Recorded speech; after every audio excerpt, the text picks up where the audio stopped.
आज Doubtnut app download करें। Doubtnut पर अपने सभी गणित, रसायन विज्ञान, भौतिक विज्ञान और जीव विज्ञान के डाउट्स का करो सफाया। बस प्रश्न की फोटो खींचो, एक ही प्रश्न को क्रॉप करो और तुरंत वीडियो सोल्यूशन पाओ। अभी डाउनलोड करें। नमस्कार दोस्तों, हमसे पूछा गया है नीचे दी गई आवृत्तियों के अनुसार इन विकिरणों को यहाँ पर पहचानना है। हर एक का एक उपयोग भी लिखना है हमें यहाँ पर। 10 की घात 20 हर्ट्ज अगर आवृत्ति हो तो वो कौन सी विकिरण होगी। 10 की घात 9 हो, 10 की घात 11 हो, तो ये तीन यहाँ पर आवृत्तियाँ दे रखी है, अलग अलग आवृत्तियाँ। तो हमारी कौन सी विकिरण होगी। तो देखो हमारे यहाँ पर बात किसकी कर रहा है, यहाँ पर विकिरणों की बात कर रहा है। तो एक तरह से यहाँ पर बात कर रहा है विद्युत चुंबकीय तरंग की। विद्युत चुंबकीय तरंग, जो दृश्य प्रकाश होता है वो भी विद्युत चुंबकीय तरंग ही होता है, क्योंकि उसके पास विद्युत क्षेत्र और चुंबकीय क्षेत्र दोनों उपस्थित होता है। एक्स किरणें होती है वो भी विद्युत चुंबकीय तरंग होती है, जिनकी सबकी चाल बराबर होती है, प्रकाश की चाल के बराबर होती है निर्वात में। ठीक है, तो इस कारण इनको विद्युत चुंबकीय तरंग यहाँ पर होगी, क्योंकि विद्युत क्षेत्र और चुंबकीय क्षेत्र दोनों उपस्थित होता है दृश्य प्रकाश में। तो देखो यहाँ पर हमें ये पहचानना है कि कौन कौन सी विकिरण है ये। तो विद्युत चुंबकीय तरंगों की यहाँ पर एक सारणी है हमारे पास। तो इस सारणी से यहाँ पर समझते हैं कि कौन कौन सी विकिरणों की बात हो रही है यहाँ पर। देखो इस तरफ तो हमारी तरंगें रेडियो, सूक्ष्म, अवरक्त, दृश्य, पराबैंगनी, एक्स किरणें और गामा किरणें।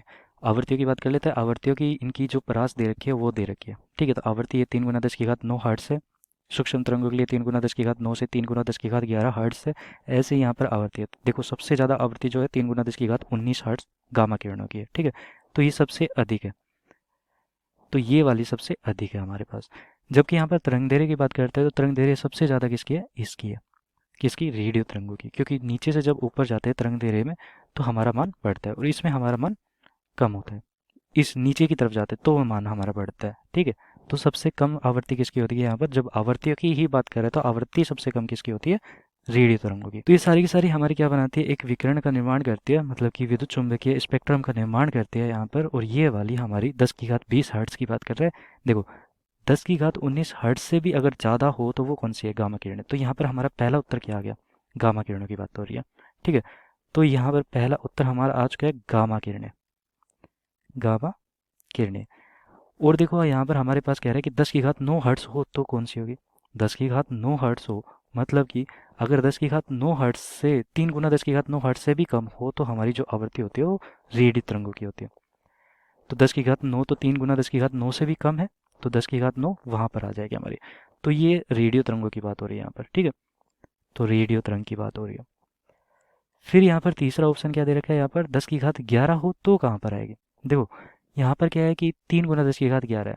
10 की घात 11 3 गुना 10 की घात 11 से कम ही होगा, तो यहाँ पर आएगा, क्योंकि 10 की घात 9 के बाद और 10 की घात 11 से पहले आएगा हमारा क्या, 10 की घात 11। 3 गुना 10 की घात 11 से पहले यहाँ पर कहीं आएगा 10 की घात 11।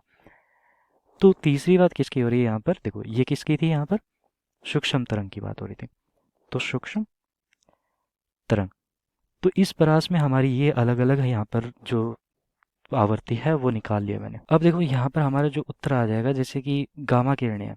गामा किरणें किसके उपचार में आता है, जैसे कि हमसे उपयोग पूछा था, तो गामा किरणें होती क्या है, जो कैंसर की कोशिकाएं होती है, जिसके कारण हमें कैंसर हो सकता है, होता है। कैंसर का जो कोशिकाएं होती है उनको मारने का काम होता है। एक तरह से कैंसर उपचार के लिए कह सकता हूँ मैं, कैंसर उपचार के लिए। ठीक है, और चिकित्सा के क्षेत्र में अन्य भी काफ़ी उपयोग होते हैं इसके, गामा किरणों का, चिकित्सा के क्षेत्र में, चिकित्सा के क्षेत्र में। रेडियो तरंगों की बात करें तो रेडियो तरंगें हमारी क्या होती है, दूरदर्शन संचार के लिए, दूरदर्शन संचार के लिए रेडियो तरंगों का उपयोग किया जाता है। सिग्नल्स भेजने के लिए भी रेडियो तरंगों का उपयोग किया जाता है। ठीक है, सिग्नल्स के लिए। इसके अलावा जो सूक्ष्म तरंगें होती है, सूक्ष्म तरंगें भी हमारे सिग्नल, जैसे कि वॉकी टॉकी होता है या फिर रडार के लिए भी हमारी सूक्ष्म तरंगों का उपयोग किया जाता है। इसके अलावा जो सूक्ष्म तरंगें होती है, जैसे कि हमने देखा होगा माइक्रोवेव होता है, जिसमें खाना हम गर्म करते हैं, तो माइक्रोवेव में भी हमारी सूक्ष्म तरंगों का उपयोग किया जाता है। तो ये उपयोग हो गए इनके, और यही हमारे उत्तर हो जाएंगे जो कि हमसे पूछे गए थे। धन्यवाद। कक्षा 6 से 12वीं से लेकर नीट, IIT, JEE वो एडवांस के लेवल तक 1 करोड़ से ज्यादा छात्रों का भरोसा। आज ही डाउनलोड करें डाउटनेट ऐप या व्हाट्सएप करें अपने सारे डाउट्स 8400 400 400 पर।